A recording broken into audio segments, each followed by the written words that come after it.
If a man wears jeans and a t-shirt, he still doesn't look as bad as someone in a full suit and tie. The more I study the English suit, the more its flaws and absurdities reveal themselves. It is an extremely uncomfortable outfit, one that robs a person of ease and, at the same time, breeds an odd sort of arrogance and stiffness. One can't help but wonder if there might be some darker, even sinister, forces behind this fashion. Historically, pants were the invention of a fashion designer during the Muslim rule in Spain, a style that eventually spread across the globe. They were never originally part of English dress. Traditional English attire consisted of a single long tunic, and wearing anything underneath was considered unnecessary. Only after contact with Muslims did the English, like the rest of Europe, adopt elements of Arab Andalusian culture, including the habit of wearing pants. This was during an era when the whole of Europe looked to Muslim Spain, which stood as the center of learning, the arts, civilization, and fashion. By Muslim Andalusia, I mean the Muslim people of the region. Since Islam rejects monarchy, the Arab rulers of Spain cannot truly be called Muslim kings, they were simply Arab kings, just as the ruling family of Saudi Arabia exists today in Arabia. Under these non-Muslim Arab rulers, Spain became the most advanced nation in the world, a golden age in its history. It was the era of spiritual scholars like Ibn Arabi and innovators like Ziryab, a pioneer in both science and fashion design. The modern suit and tie seems designed for little more than sitting stiffly in a chair. I would argue, based on intuition, that the pants created by Ziryab bore little resemblance to the constricting garments the English later spread across the world. We don't have detailed historical records about Ziryab's design process, but I suspect he may have seen an Arab attempting to mount a horse, hindered by the folds of his long robe.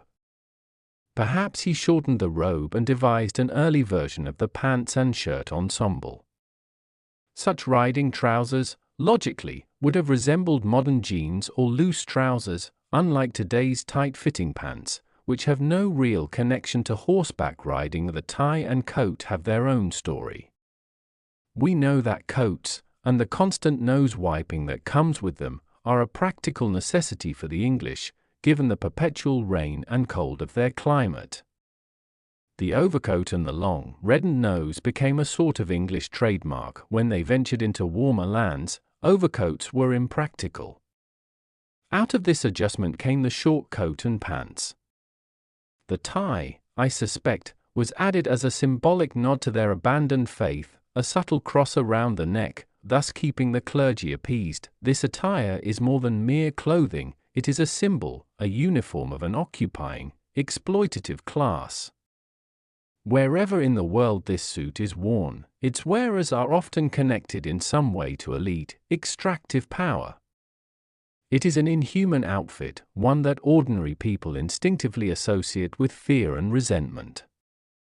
Calling it a satanic dress is not an exaggeration. As a Muslim philosopher, I must make it clear that I reject all kings, whether European, Arab, Japanese, or Chinese, who enslaved their own people and then sought to subjugate others. A king's true faith is always oppression and the belief in personal and cultural supremacy. It has nothing to do with Hinduism, Islam, Sikhism, Christianity, or Judaism. No religion permits unprovoked aggression. In Islam, the concept of jihad applies only against oppressors and usurpers. True jihad begins with the struggle against the animal within oneself, and from there extends to resisting every form of injustice, whether it is committed against a Muslim or a non-Muslim. Islam, at its core, means peace. To commit aggression is to violate Islam, to remain silent in the face of injustice is to violate it as well. A king will always be considered non-Muslim, because Islam abolished monarchy and introduced the concept of democratic elections. This is exactly in line with the system that existed in ancient Athens, as described by the Athenian statesman Pericles. In the Greek concept described by Pericles, political parties are included, but the Muslim Caliph system is similar to a presidential system. The Caliph was elected by Muslims through their votes. The constitution of the Caliph was the divine book, the Holy Quran, and the final sermon delivered by the last prophet, Muhammad ibn Abdullah, during his farewell pilgrimage.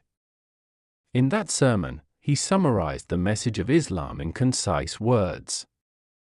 This sermon serves as a complete charter of human rights and duties. It is based on the fundamental principles that combine democracy and spirituality to create the best possible human society. Unfortunately, none of these laws are implemented in any country in the world today. In the countries considered Islamic, most have royal laws of Yazidism in effect. These laws did not exist during the early few caliphs period. After Yazid ibn Muawiyah became caliph, the Islamic system was completely abolished. The Western democratic system was deeply influenced by the Muslim Caliph Umar ibn al-Khattab. Some laws are even called Umar's law. In reality, Islam fully endorsed Pericles' ideas. The difference is that an Islamic caliph is responsible for enforcing the laws of the divine book, the Quran, but within Islamic or Quranic law, the people have the same rights as the citizens of Athens had according to Pericles. This similarity shows that Islam believes in a democracy-based system of governance and that monarchy is not permissible at all. All those who called themselves Muslim kings were, in fact, rebels against Islam. The first person to abolish the Islamic democratic system was Yazid ibn Muawiyah, who turned the caliphate into a monarchy. Thus, all those later called Muslim kings or sultans were his followers, and their predecessor was Yazid ibn Muawiyah. They altered the true form of Islam and turned it into a religion of war and conflict. In the present era, followers of this altered Islam are found in large numbers in Saudi Arabia and Afghanistan. The true Islamic system is not practiced in any country in the world. However, a small glimpse of it can be seen in Scandinavian countries, where the Prime Minister lives at the same level as ordinary people. This is the lifestyle of a caliph.